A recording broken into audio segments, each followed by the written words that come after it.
Amém, meus irmãos. Vamos que vamos. Seguir adelante. Semana passada tivemos um feriado, né? Os irmãos estavam em Cancún, passeando, né? Aí agora voltamos aí pro dia a dia. Bora trabalhar, né? Chega de passear. Já tem uma turma aí passeando no interior de São Paulo, né? Isso aí. Muito bem, meus irmãos, vamos lá. Efésios no capítulo 2.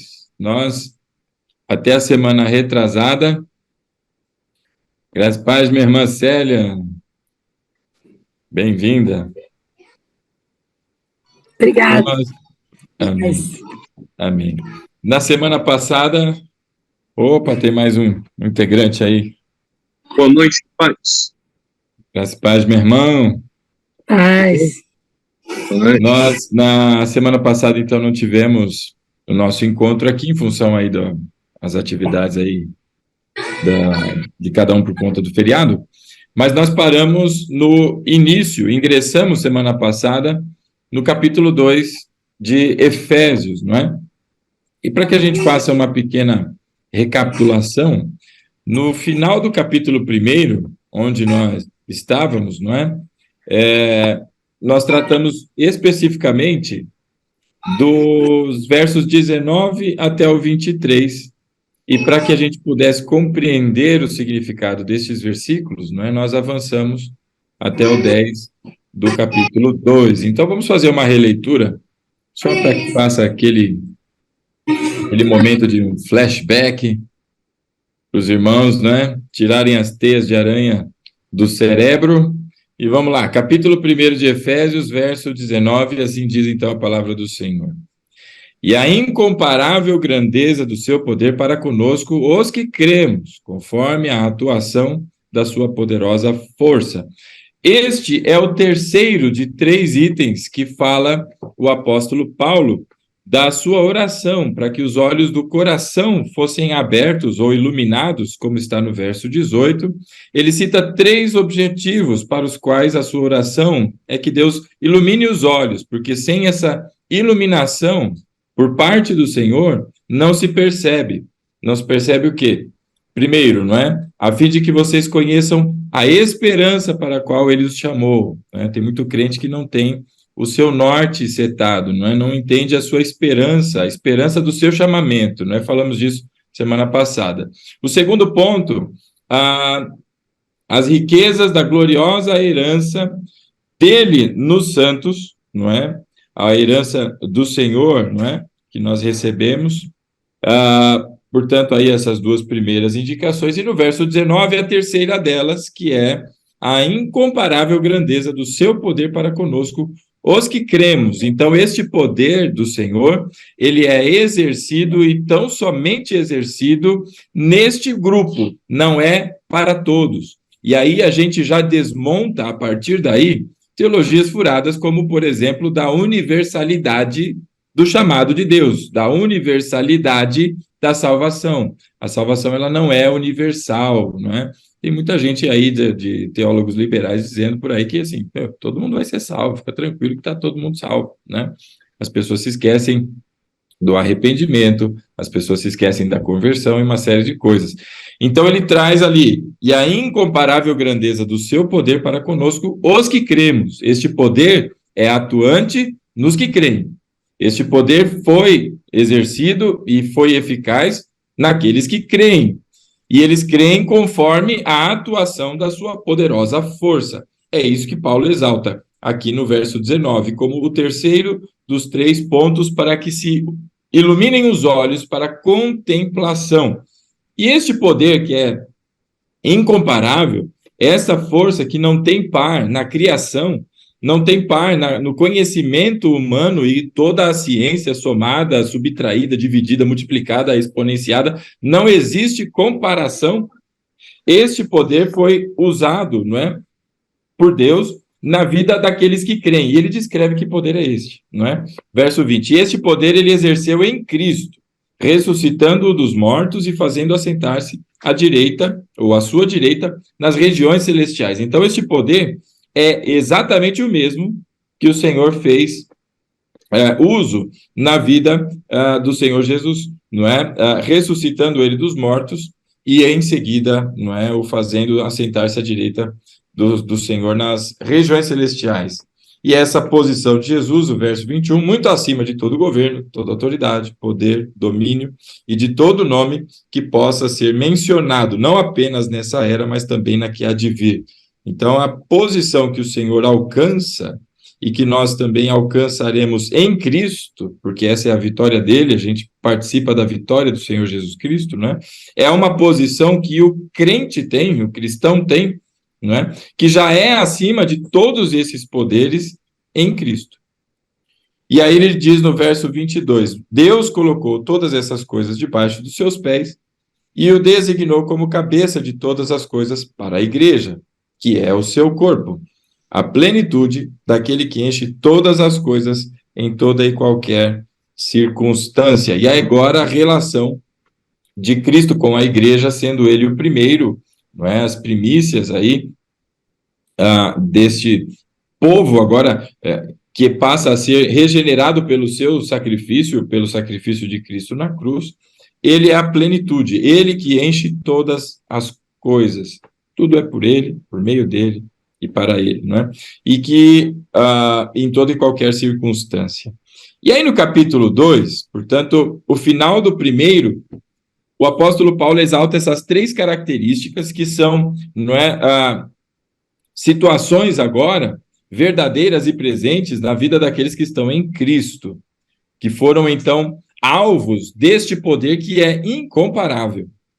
E aí, para que você entenda isto, não é, que ele começou a dizer ali na sua oração no final do capítulo 1, é que se tem o desenrolar do capítulo 2. Paulo está respondendo eventuais perguntas que possam ter surgido daquilo que ele trouxe já no primeiro capítulo dessa epístola, que é exatamente toda a sorte de bênçãos espirituais nas regiões celestiais em Cristo, o verso 3 do capítulo 1. Ele não só descreveu toda essa sorte de bênçãos, né, como agora ele diz a condição para a qual nós fomos abençoados, que é exatamente essa bênção, toda a sorte de bênçãos, ela se resume nessa esperança que nós recebemos do Senhor, né? A riqueza da sua gloriosa herança dele nos santos e este poder que atua, não é, naqueles que creem e creem pela grandeza da sua força. É isso que diz o apóstolo Paulo. E agora ele vai dizer como é que isso, de fato, operou na nossa vida. No capítulo 2, nós lemos a semana retrasada, não é, até o verso 10. Vamos agora passando de versículo em versículo para a gente compreender. No verso 1 ele diz, vocês estavam mortos em suas transgressões e pecados, vírgula. Aqui há uma sentença no versículo 1 que ela não tem nenhum tipo de argumentação contrária. É um fato. E é um fato que não só, apesar de estar no passado, porque ele está se referindo a pessoas que agora estão em Cristo, apesar de ser no passado, é um fato presente que ele vai destacar nos próximos versículos na vida de todos aqueles que não estão em Cristo. Portanto, a condição de vida é uma só, em Cristo. Não existe vida fora de Cristo.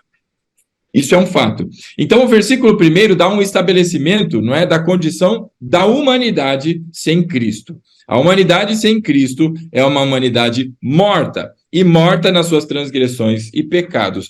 O resultado direto, ou a aplicação direta, não é, daquele juízo aplicado pelo Senhor no casal, não é, em Adão e Eva, por consequência, não é, em função da queda. A partir da queda, este é o estado da humanidade. E há de ser assim, não é, para a humanidade caída, até a consumação dos tempos, se este poder, não é, do final do capítulo 1, não atuar na vida da pessoa. Portanto, esta é a condição da humanidade. E esta era a condição de todos nós, não é, no passado. Por isso, Paulo fala, estavam. Vocês estavam mortos em suas transgressões e pecados. Destaque total aí a condição de morto. E todo mundo aqui, certamente, seja em filme, seja num velório, seja em outras condições que, enfim, todo mundo já deve ter visto, não é, um cadáver, todo mundo já viu os restos mortais de alguma pessoa aí, não é? Então, quando você vê aquela condição, você entende exatamente, por isso a analogia, por isso o emprego, não é, dessa comparação, para que se entenda a condição do ser humano. Deus disse que morreria. E ora, morreu. Deus não é homem para mentir. Deus não é filho do homem para se arrepender do que disse. E ele deu um estabelecimento. Estaria morto. Assim como disse Jesus, ainda que morto viverá, é o contrário do que aconteceu no Éden. Ainda que vivo estará morto. Não é? Então, é um morto-vivo, digamos assim. Toda a criancinha que nasce, nascido de mulher, não é? Ele herda esta condenação, ele nasce debaixo deste juízo que o Senhor aplicou para a humanidade, até a volta do Senhor Jesus Cristo, até que se estabeleça o fim dos tempos. Esta é a condição de todos aqueles que não estão em Cristo. Estão mortos. Então, morto, meu irmão, morto não se movimenta, morto não se pronuncia, morto não raciocina, morto está morto. E ora, se a pessoa está viva, porém morta, de que morte Paulo está falando? É meio óbvio, morte espiritual. Então não há movimentação espiritual nas pessoas que não estão em Cristo. E é essa a razão pela qual muitas ouvem a palavra de Deus, mas é como se entrasse por um ouvido e saísse pelo outro. É por isso que você ouve muitos relatos de gente dizendo, caramba, mas eu ouvi, mas não entendi nada. Isso não significa nada para mim e coisas assim. Por quê? Porque está morto. As coisas de Deus não se discernem na carne, mas elas se discernem espiritualmente. Se espiritualmente está morto, como é que vai discernir? Não discerne. Isso é um racional lógico bíblico que desmonta, inclusive, qualquer possibilidade ou ideia, linha de pensamento, seja o que for, que o homem, por sua própria capacidade de escolha, se decida por Cristo. Porque ele não faz isso. Por que ele não faz? Porque ele está morto. Se Cristo só se discerne espiritualmente e ele está morto espiritualmente, como é que ele vai discernir a Cristo? Por quê? Está morto. Esta é a condição. Então, não há fagulha que tenha sobrado no homem. O homem, de maneira integral, foi duramente impactado pelo pecado, a ponto de morrer espiritualmente. E essa morte provoca em todas as áreas da sua vida, não é? Prejuízos pelo pecado, o impacto direto. Portanto, esta é a condição da humanidade caída. E nós estávamos nela, não é? E por isso ele diz lá, vocês estavam mortos em suas transgressões e pecados. E a continuidade disso, verso 2, nos quais costumavam viver quando seguiam a presente ordem deste mundo e o príncipe do poder do ar, o espírito que agora atua, ou na NVI está no gerúndio, está atuando nos que vivem na desobediência. Portanto, agora ele faz um paralelo. Você estava igual a este grupo, você já não faz mais parte deste grupo, você está neste. Essa separação de grupos aqui é para que se entenda. Este continua morto, inerte, e se movimenta, não é pelo estímulo do poder da potestade do ar, não é o príncipe, não é, e espírito que agora atua nos que vivem na desobediência. Quem é este? Ora, é o diabo, é o conjunto aí de demônios que continuam agora operando nos filhos da desobediência. Quem são os filhos da desobediência, meu irmão? Crente é filho da desobediência? Ah, tem uns crentes aí, meu irmão, que tem faltado aí nos seus compromissos com a igreja, tem uns crentes aí que não estão, tudo filho da desobediência. Não. Quem são os filhos da desobediência? Apesar de estarem, não é, em débito com as suas obrigações, eles não são filhos da desobediência. Se estão em Cristo, são filhos da luz. São filhos de Deus. Deus lhes deu a prerrogativa de serem chamados filhos de Deus. Então, agora não é mais filho da desobediência. Quem são os filhos da desobediência? Ora, quem não está em Cristo. A condição de vida é só em Cristo, não tem outra condição. Então, estes são os filhos da desobediência. E por que a Bíblia os chama de filhos da desobediência? Porque desobedeceram. Que desobediência é essa? Porque eles herdaram o julgamento. Herdaram uma condenação. A natureza nasceu assim, a natureza pecaminosa. O cara nasceu assim. Por que ele é chamado filho da desobediência? Porque o evangelho, meu irmão, o evangelho, ele é um convite. E o evangelho, ele pressupõe uma ação. A consequência de alguém ouvir o evangelho é uma ação. Seja ela obedecer o chamado do evangelho, seja ela desobedecer o chamado do evangelho. A desobediência ao chamado do evangelho é o que nós chamamos, no popular, não aceitar a Cristo. É não se inclinar para as verdades bíblicas, é não se prostrar diante do Deus verdadeiro. Isto é desobediência, porque o evangelho é um convite, não é, para uma conversão. Então, aqueles que não seguiram por este caminho, desobedeceram o quê? O chamado do evangelho. Por isso, Paulo chama essa turma de filhos da desobediência. E quem atua nos filhos da desobediência?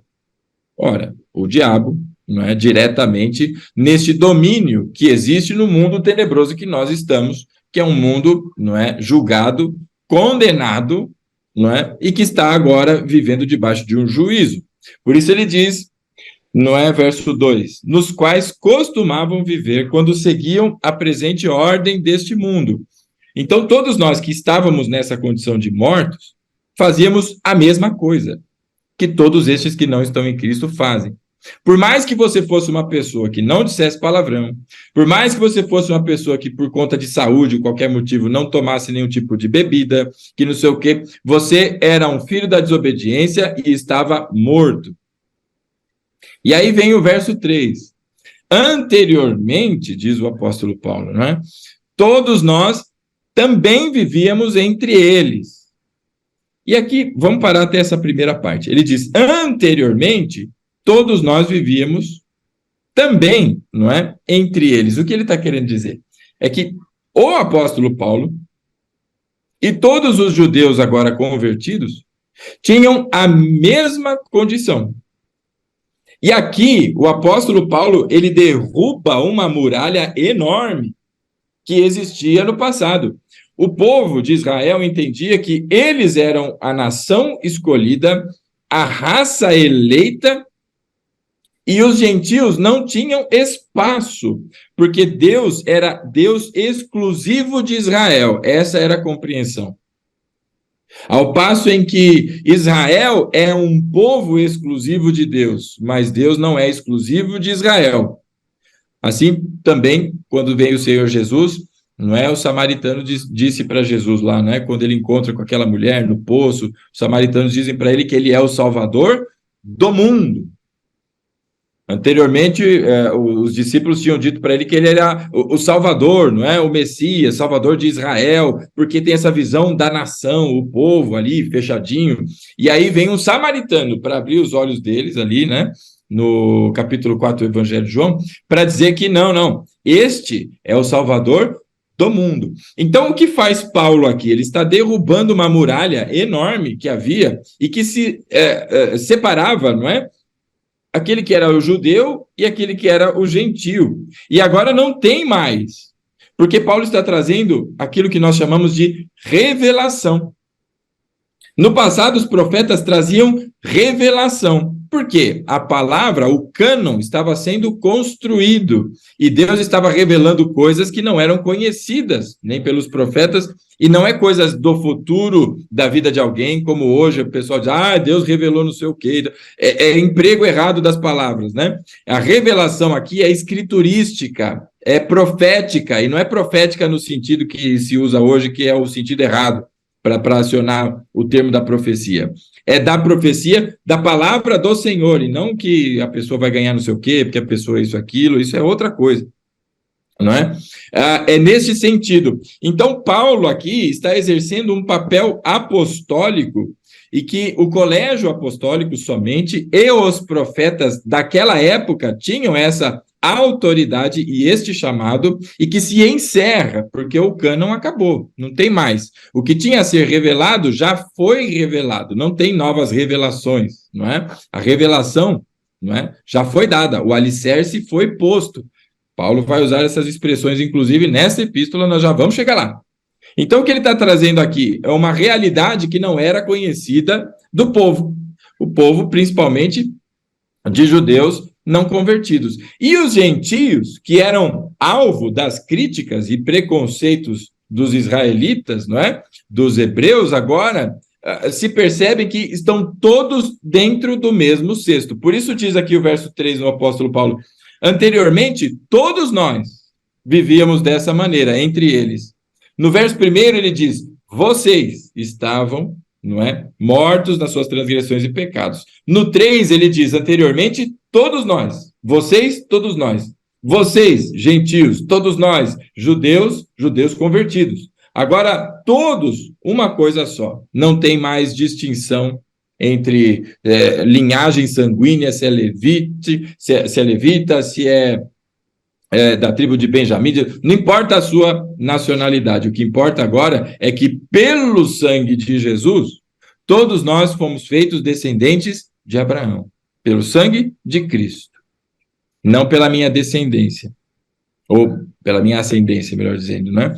Então ele diz lá no verso 3, anteriormente todos nós também vivíamos entre eles, e ele está dizendo que é o sacrifício de Cristo, é este poder que Deus aplica que transforma a coisa. Não é o fato de seguir um contexto religioso, não é o fato de aplicar ali os sacrifícios, não é o fato de participar ali nas sinagogas, mas é o poder de Deus que está trazendo, não é? Que é aplicado nessas pessoas e que está fazendo algo diferente, mudando este estado. Não é? Então, verso 3. Anteriormente, todos nós também vivíamos entre eles, satisfazendo as vontades da nossa carne, seguindo os seus desejos e pensamentos. Ora, que descrição é essa? É uma descrição de uma escravatura, é uma descrição de uma dependência que, por si só, o homem é incapaz, não é, de se movimentar, ainda que ele tome decisões. Preste bastante atenção, porque aquilo que nós chamamos de livre-arbítrio, né, ou arbítrio, isto não tem nada a ver com escolhas de homens, significa capacidade de ir contra a sua natureza. E Paulo está deixando bem claro aqui que todas essas pessoas estavam mortas, então não tem como ir contra a sua natureza. Como é que você vai tirar o seu estado de morte e entrar no estado de vida por sua própria conta? Está morto. Então, a grande questão não é o que eu escolhi ou deixei de escolher, mas é a capacidade de ir contra a sua própria natureza. E o ser humano, a partir da queda, perdeu essa capacidade. Ele não tem, simplesmente não tem. Os versos aqui iniciais do capítulo 2 nos apresentam exatamente isso. Não tem essa capacidade. E aí ele continua. Não tendo essa capacidade, o que eles fazem? Não é? Satisfazem as vontades da sua própria carne.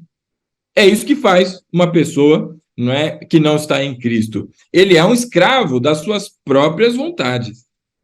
Ele é conduzido por tudo isso porque há uma regência neste mundo. Então, ele segue essa regência.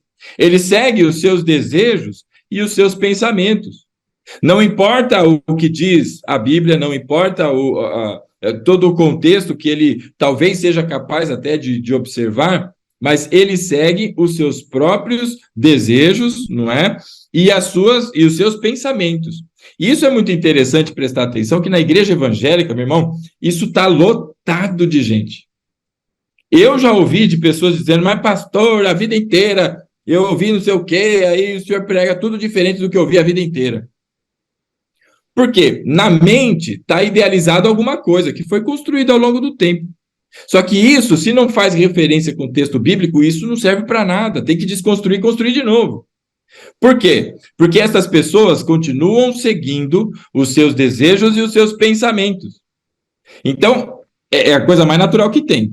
Você não quer deixar de fazer alguma coisa.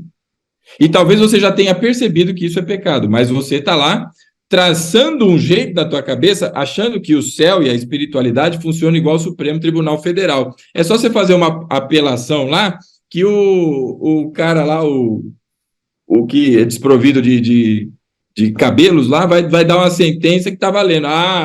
Então a pessoa ela busca uma justificativa para si mesmo, né? E para tentar legitimar os seus atos e sair do dedo da acusação. Não, mas todo mundo faz, é a coisa mais comum que tem. Mas todo mundo faz, pastor, por que só eu que não posso? Porque, não, veja bem, a minha intenção foi outra. Não, meu Deus, não é assim. Esse é o que eu mais escuto. Meu Deus, não é desse jeito, né? Então precisa ler a Bíblia, porque não conhece a Deus, meu irmão.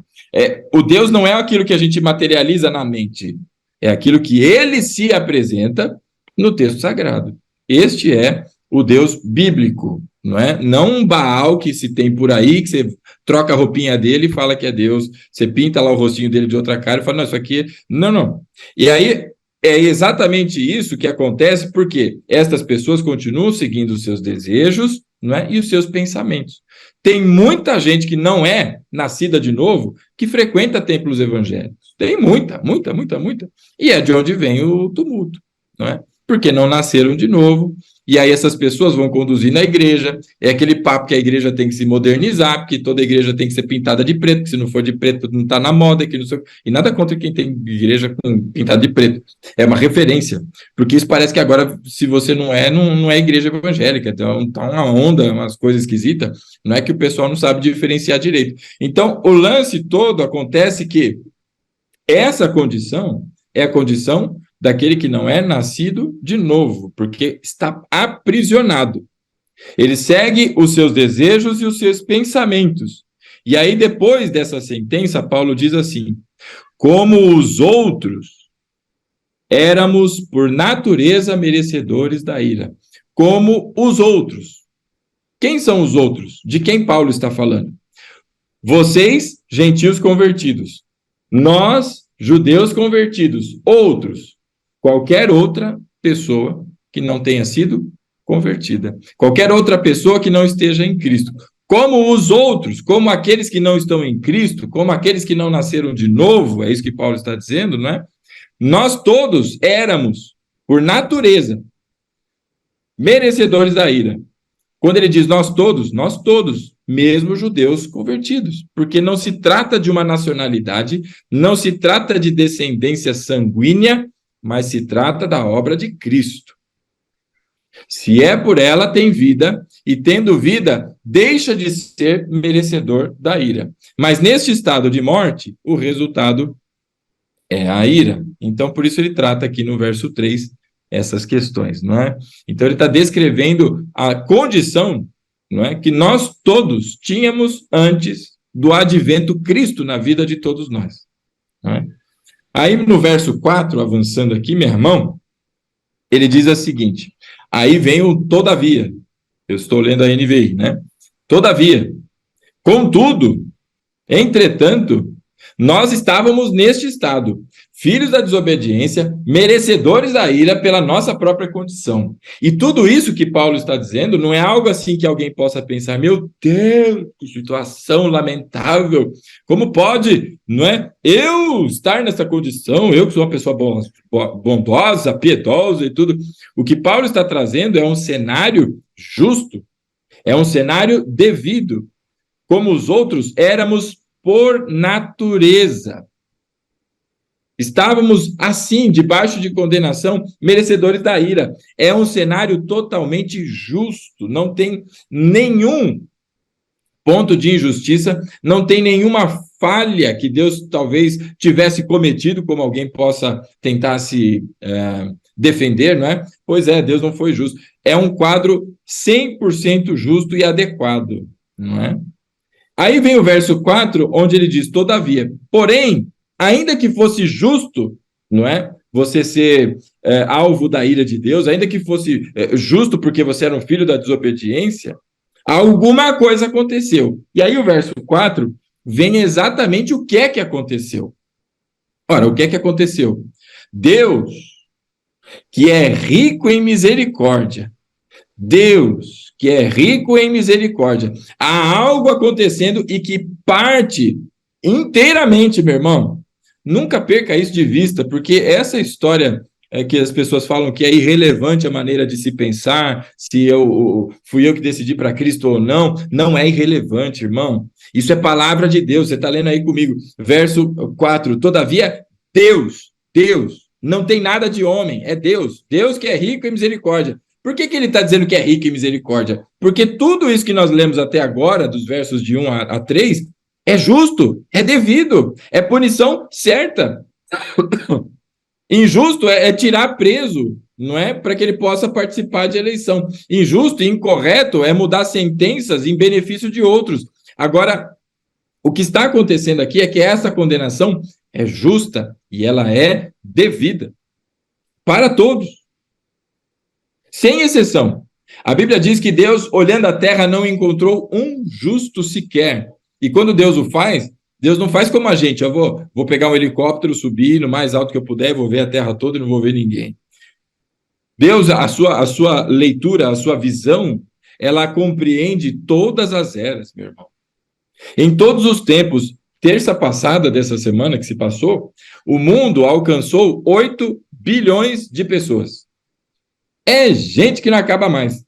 Você já pensou? 8 bilhões de pessoas usando papel higiênico, 8 bilhões de... Ou não, né? 8 bilhões de pessoas, né, precisando se alimentar e comer, né? Olha o quanto que está sendo explorado dessa terra para alimentar toda essa rapadinha. 8 bilhões de pessoas. Nós estamos no dia 22 de novembro de 2022.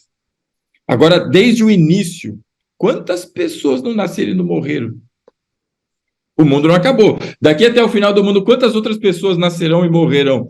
Meu irmão, é gente pá dedéu. Quando a Bíblia fala, Deus olhou a terra e não viu um justo sequer, ele olhou toda essa extensão de eras e pessoas e ninguém, absolutamente ninguém, teria condições. Por isso, o verso 4, todavia Deus, que é rico em misericórdia, porque ele fez isso com amor, com graça, não é? Com piedade, misericórdia, ou seja, uma ação em função de uma miséria, de um estado miserável. Deus que teve misericórdia, porque ele é rico em misericórdia, e pelo grande amor com que nos amou. Isso é maravilhoso, porque assim, com o grande amor que ele nos amou. E que estado nós estávamos quando ele nos amou? Mortos nas transgressões, seguindo os nossos desejos, seguindo os nossos pensamentos, fazendo tudo que é de errado e achando que aquilo era o máximo, nos atolando e seguindo totalmente o caminho contrário, xingando como aquele bandido na cruz, zombando de Jesus. Eu não estou falando daquele que continuou zombando, porque os dois estavam zombando, mas um, em algum momento, se arrependeu e pediu ao Senhor, não é, que se lembrasse dele quando entrasse no paraíso. Eu estou me falando deste, que estava lá e que se arrependeu. Percebe? Então, Deus nos amou nestas condições. Por isso que ele é rico em misericórdia. E pelo grande amor com que nos amou, ainda nesse estado todo que Paulo descreve, aí vem o verso 5. O que acontece? Acontece a atuação deste poder maravilhoso que é incomparável do final do capítulo 1. Verso 5. Deu-nos vida juntamente com Cristo, quando ainda estávamos mortos em transgressões. E aí Paulo, não é, exulta no coração, ele diz, pela graça sois salvos. Aleluia. Ou seja, aonde tem composição de homem aí na obra? Não tem. Aonde tem participação humana aí na história? Não tem. Ou, uma correção talvez, qual é a minha parte nessa história toda? É o meu pecado, que demandou um Salvador. Então vem agora o Senhor, por motivação dele, porque ele é rico em misericórdia, pelo seu grande amor, e muda um estado que era impossível a qualquer um ir contra a sua própria natureza. Ele não tem vida em si mesmo, não tem como ele levantar dos mortos sozinho, não é? E aí vem Deus, que é rico em misericórdia, e pelo grande amor com que nos amou, verso 5, deu-nos vida juntamente com Cristo. O que é juntamente com Cristo? Da mesma maneira que Deus fez em Cristo, por meio do sangue de Jesus, Deus agora faz em todo aquele que crê. Vamos voltar lá no capítulo 1, eu queria que você lesse comigo de novo o verso 19. Verso 19 do capítulo 1. E a incomparável grandeza do seu poder para conosco, conosco, judeu e gentil convertidos. Por que convertidos? Para conosco, os que cremos, conforme a atuação da sua poderosa força. Então, este momento aqui que acontece, deu-nos vida juntamente com Cristo, acontece, não é? Por obra de Deus, porque ele é grande em amor. Só um minuto aqui que a turma está fazendo barulho aqui, pronto. Por conta do seu grande amor e da sua misericórdia, ele agora atua com este poder que é incomparável, não tem par. É como lá nas pragas, não é? Falamos recentemente das pragas aí na igreja também, que os magos e os feiticeiros tentavam imitar, chegaram até a fazer alguma coisa que parecia, mas tem limite, e acabou, não conseguem mais.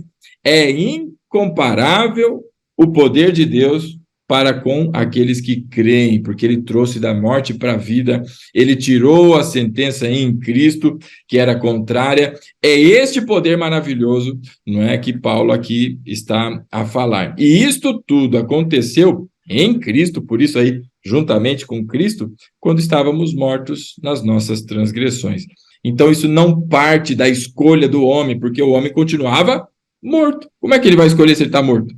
Não é o homem que se levantou para Cristo, mas Cristo o chamou pelo nome, a sua voz ecoa da eternidade e alcança um vale de ossos secos em algum lugar desse mundo, em algum momento do tempo, e nós ouvimos a voz do bom pastor e nos levantamos para a vida, por conta do chamamento que Deus nos deu. Vamos voltar de novo ao capítulo 1, só que agora no verso 18. Olha lá o que é que diz no verso 18. Oro também para que os olhos do coração de vocês sejam iluminados, porque a compreensão disso depende da iluminação de Deus nos olhos daqueles que creem. Senão não contempla isso, fica perdido. A fim de que vocês conheçam a esperança para a qual ele os chamou. Ele os chamou. Da eternidade, Deus te chamou pelo teu nome. Não foi você que se levantou e disse assim, Senhor, eu também quero. Mas ele te chamou, e quando você ouviu a voz do seu bom pastor, você disse, eu também quero. Mas porque ele te chamou, não porque você se levantou. Porque ainda que aqueles digam que querem, se não foi Deus a ter chamado, serão como aqueles muitos que disse Jesus que dirão, mas Senhor, Senhor, eu fiz isso em teu nome, eu fiz aquilo em teu nome, eu expulsei demônio, eu entreguei sopa, eu fiz isso, eu fiz aquilo. Se não tem chamamento de Deus, não tem parte com o Senhor. Voltando lá, portanto, no verso 5, não é? Então, isso é bastante importante que se tenha esclarecido. Deu-nos vida juntamente com Cristo. Deus deu vida juntamente com Cristo. Da mesma maneira que eu vi Cristo e através de Cristo, Deus nos deu vida. E aí, por isso que ele diz, não é? Que isso tudo acontece ainda quando, na nossa condição de mortos, nas transgressões, porque isso é fruto da misericórdia, da riqueza de misericórdia e do grande amor com que ele nos amou. Por isso tudo, Paulo explica isto, não é? E aí, na sequência, ele diz, pela graça vocês são salvos. Ou seja, não há absolutamente nada, não há nenhum tipo de condição humana para a promoção da salvação, senão o fruto direto da graça, da misericórdia e do amor de Deus, a chamar quem ele no seu coração, não é? Deseja. E aí, o critério disso depende única e exclusivamente do Senhor. Lá no verso 6, meus irmãos, estou só dando uma olhadinha aqui no tempo, lá no verso 6, olha só o que é que diz aqui. Deus nos ressuscitou com Cristo, e com ele nos fez assentar nos lugares celestiais em Cristo Jesus. Ou seja, a partir do sacrifício de Jesus, não é? Agora, este poder que o Senhor tem, que é incomparável, e que operou em Cristo, o trazendo dos mortos, não é? E o fazendo-se assentar à destra da majestade nas alturas, este mesmo poder foi aquele que Deus usou em nós, não é? No dia do seu chamamento, no dia que nós nos curvamos, não é? A majestade diante do Rei dos Reis, Senhor dos Senhores, não é? Pelo seu chamamento, isso também aconteceu conosco. Verso 6, Deus nos ressuscitou com Cristo. Ou seja, agora, da mesma maneira que houve com Cristo, houve comigo e com você. Ou seja, não é? Nós já saímos do estado de morte e passamos para a vida. Isso é fato conhecido por todos, até aí sem dúvidas, não é? E com ele nos fez assentar nos lugares celestiais em Cristo Jesus. O que isso quer dizer? Eu já estou sentado lá à destra de Cristo, não é? Que está à destra da majestade das alturas? Não, se você continua vivo aqui, você está por aqui comigo, né? Ainda não. Mas a nossa condição já está posta. Por isso o verso 3 do capítulo 1. O que diz lá? Bendito seja o Deus e Pai do nosso Senhor Jesus Cristo, que já nos abençoou com toda a sorte de bênçãos espirituais nas regiões celestiais em Cristo. O que isso quer dizer? Que toda a obra está completa. Eu ainda não cheguei lá. Então é uma questão de tempo.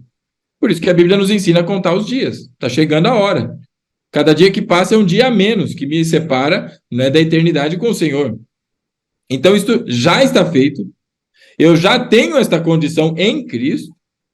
É mérito dele, não é? Não é mérito humano, não é por condições humanas, mas já está feito. Por isso que Paulo apresenta isto no passado. Não é? Porque se você está em Cristo, você já ressuscitou. Glória a Deus. Saiu da morte e passou para a vida, porque ele deu-nos vida juntamente com Cristo.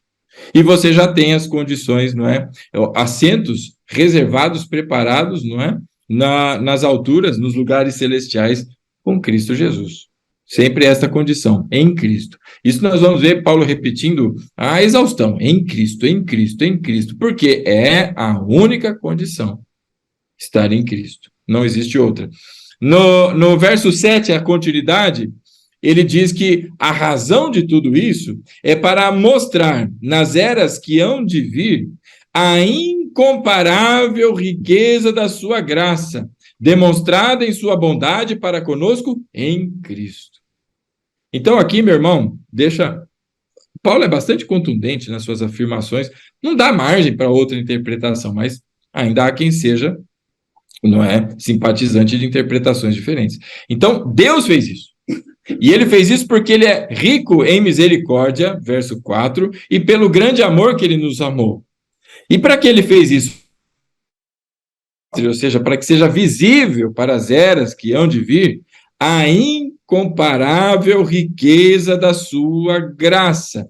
Ele não somente tem um poder que é incomparável, mas ele tem uma graça que é ímpar. Só ele manifesta essa graça. Por mais piedoso que você seja, não é? Você tem limitações. A de Deus, não é? Segundo a sua vontade, é incomparável, porque apesar de todos nós, assim estamos em Cristo pela graça, não é? E aí ele diz lá, verso 7, não é?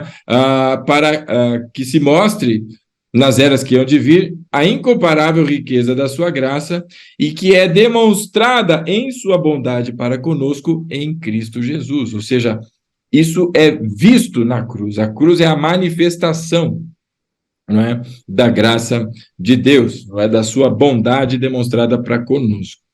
Na continuidade, meus irmãos, verso 8, aí vem o texto que é extremamente conhecido por todos nós e que é, não é, a conclusão de tudo isso que Paulo está dizendo. Pois, pela graça sois salvos mediante a fé, e isto não vem de vós, é dom de Deus. Verso 8, agora a leitura da NVI, não é? Pois vocês são salvos pela graça, por meio da fé, e isto não vem de vocês, é dom de Deus. Há um ponto e vírgula aqui. Essa sentença, ela tem 3 elementos que são apresentados aqui. Estes 3 elementos, Paulo diz ao final do versículo, isto não vem de vós, é dom de Deus. Tem 3 elementos na sentença, os 3 elementos compõem o que Paulo diz, isso não vem de vós, é dom de Deus. Pois, pela graça, sois salvos mediante a fé. 3 elementos, a graça, a salvação e a fé. Então, a salvação é fruto da graça, que gera fé no coração das pessoas e, como produto disso, a salvação. 3 elementos, esses 3 elementos não vêm de homem algum. Está bem descrito aí. Isso não vem de vós, é dom de Deus. Pela graça sois salvos mediante a fé, e isto não vem de vós, é dom de Deus. Toda essa manifestação é a manifestação do que está escrito no verso 4. Todavia Deus, que é rico em misericórdia e pelo grande amor com que nos amou, ele manifestou, não é através da sua graça, salvação por meio da fé. Fé em quê? Fé em Cristo, obviamente, né? E aí ele continua no verso 8, não é? E isto não vem de vós, é dom de Deus, não por obras, para que ninguém se vanglorie. Não por obras, para que ninguém se vanglorie. Quando a gente pensa em obras, a gente pensa, não é, em coisas realizadas ou coisas a realizar. Obra, né? Outros pensam em condição. Não, porque o fulano é de uma família cristã. Não, porque o fulano pertence a tal igreja e tudo mais, né? Tudo isso, não é? Paulo resume dizendo não por obras. Não importa de que comunidade seja, não importa, não é, se você tem atitude A, B ou C, não importa por onde. Mas tudo isso, não é dom de Deus para que ninguém se glorie. Esse é o fato consumado. Então, ainda que houvesse participação do homem, a minha participação, pastor, é 0,000000001%. Eu aceitei. Não tem essa participação. Você aceitou porque Deus iluminou os teus olhos para enxergar a grandeza da graça dele. Ora, diante da majestade, diante dessa grandeza, é irresistível. Claro que a pessoa vai para Cristo. Porque ela foi acordada dos mortos e ela viu o estado que estava, viu o que Cristo fez e ela deseja. Isso é um tanto, não é? Fácil de compreender. Então, sim, nós aceitamos a Cristo. Sim, nós fomos para Cristo, não por nossa vontade, mas porque houve um chamamento. Porque Deus nos despertou, porque Deus nos chamou da eternidade. E quando essa graça nos envolveu, ela trouxe salvação por meio da fé. Uma fé que não nasceu de mim, mas Deus me deu, para que a partir dela eu fosse salvo, e agora por ela eu vivo e vivo eternamente, sustentado pelo sangue do Cordeiro, sustentado por essa fé que me levanta e me mantém de fé agora, caminhando todos os dias, até a consumação dos tempos, e a partir da consumação dos tempos, não é? Na eternidade com o Senhor. Muito bem, e aqui nós vemos então o que ele diz no verso 9, não por obras, para que ninguém se glorie. E aí no verso 10 é a conclusão de tudo isso, não é? Deus agora, não é? Paulo demonstra aqui a obra que ele fez, não é? Verso 10, porque somos criação de Deus realizada em Cristo Jesus. Porque somos criação de Deus realizada em Cristo Jesus, não é?